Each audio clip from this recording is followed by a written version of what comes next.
Coming up tonight on YCU News, 2 city unions in Claremont are now working under a new contract. Plans are underway for a special election to be held to fill the executive council seat held by New Hampshire North Country Republican politician Ray Burton.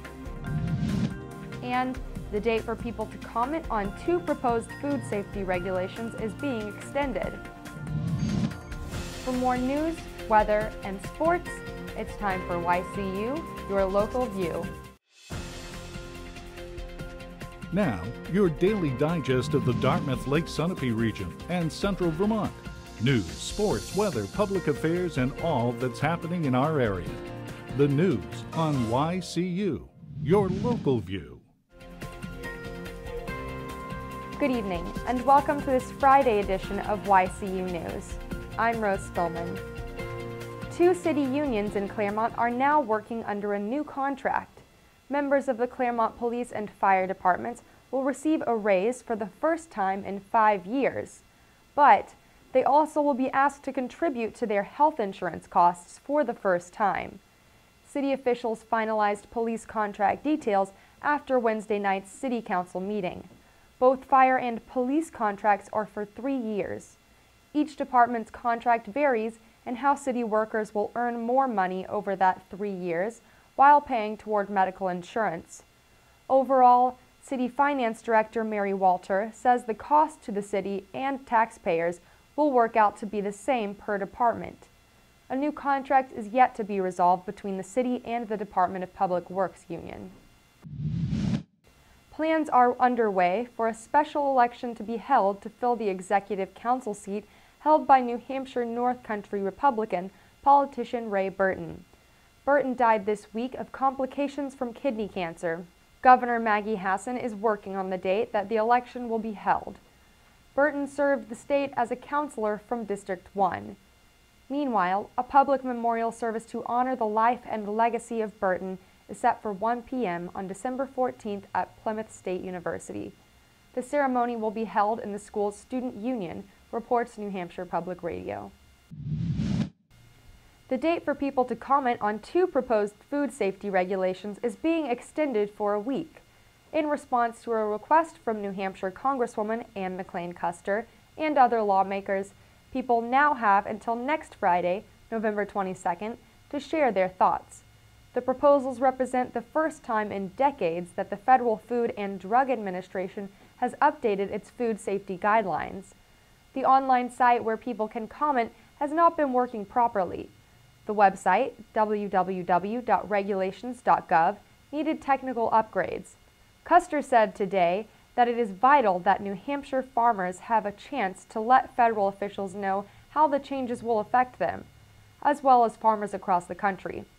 As its name suggests, the Food Safety Modernization Act will set new rules for how fresh produce can be handled and sold to consumers.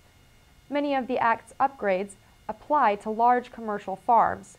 Smaller farms and roadside stands also must follow the guidelines, yet not as many as larger fruit and vegetable growers.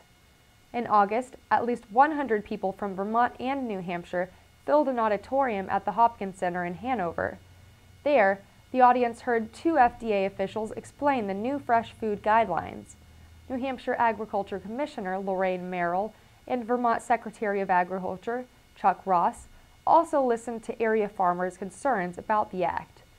Cost and labor issues are 2 concerns raised by produce growers. Says Custer today, "I hope the FDA will listen to my constituents' concerns as they work to revise food safety rules."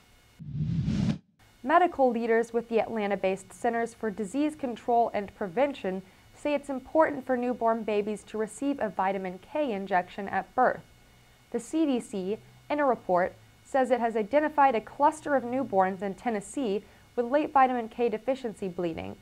VDKB is a serious but preventable bleeding disorder. Bleeding in the brain is the outcome of the newborns without the vitamin K injection.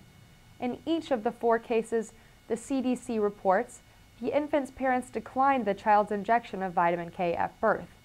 This is mainly because the parents did not know about vitamin K's health benefits. A study noticed the medical problem between February and September 2013 at a hospital in Nashville. All of the babies survived, yet 3 experienced bleeding in the brain, and 1 had gastrointestinal bleeding. Not giving vitamin K at birth is an emerging trend that can have serious outcomes for infants and their families, says CDC Director Tom Frieden. Ensuring that every newborn receives a vitamin K injection at birth is critical to protect babies. CDC officials say it is important for health professionals to educate parents about the health benefits of vitamin K at birth. On a lighter note, the public is invited to learn more about the Mascoma Greenway project. Tomorrow at 11 a.m., citizens young and less young can learn more about an outdoor trail that will connect Lebanon to West Lebanon. Please dress for the weather. The event will begin at Conference Room A of the main building at Alice Peck Day Memorial Hospital in Lebanon. There will be a walking tour of the trail, once a railroad line between the 2 areas of Lebanon. A free lunch and a historical photo display, courtesy of Ed Ashey, will be available. Sign-ups in advance are suggested. Please RSVP to Paul Coates.